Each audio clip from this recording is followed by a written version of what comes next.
Toinen korintolaiskirja luku 4. Jumala, joka sanoi, tulkoon pimeyteen valo, valaisi itse meidän sydämemme. Näin Jumalan kirkkaus, joka säteilee Kristuksen kasvoilta, opitaan tuntemaan, ja se levittää valoaan. Tämä aarre on meillä saviastioissa, jotta nähtäisiin tuon valtavan suuren voiman olevan peräisin Jumalasta, eikä meistä itsestämme.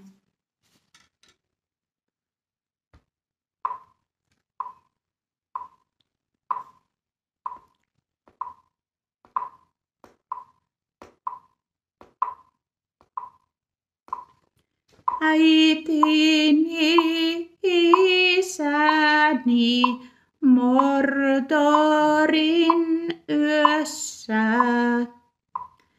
Varjele, suojele untani mun. Paimenen kaltainen äitini työssä. Ruukauksin siunaa varjelun.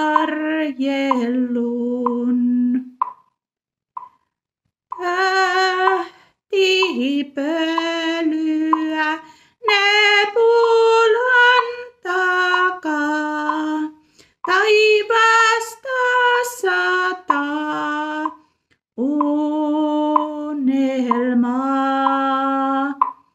Kortteja, valtteja, Jumala jakaa. Yötäni Jumala kirkastaa. Rakkautta ilman ei kukaan jaksa juosta mukaan.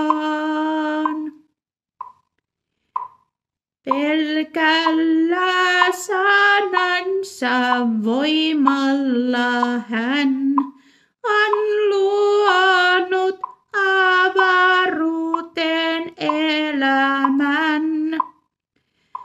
Paimenen sauvaa minä myös kannan voittojen kultavyös.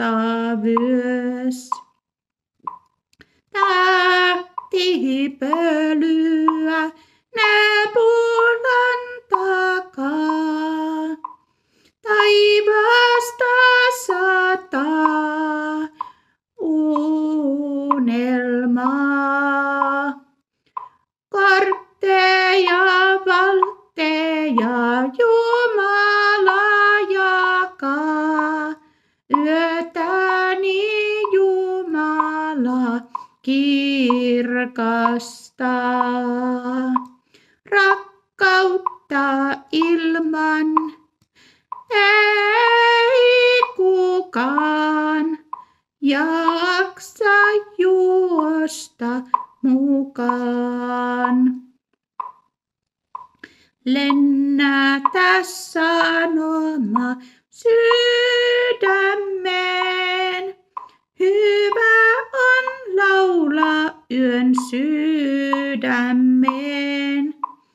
Laululla paranna sydämet. Yö sulje siunaukseen, levolliseen rakkauteen.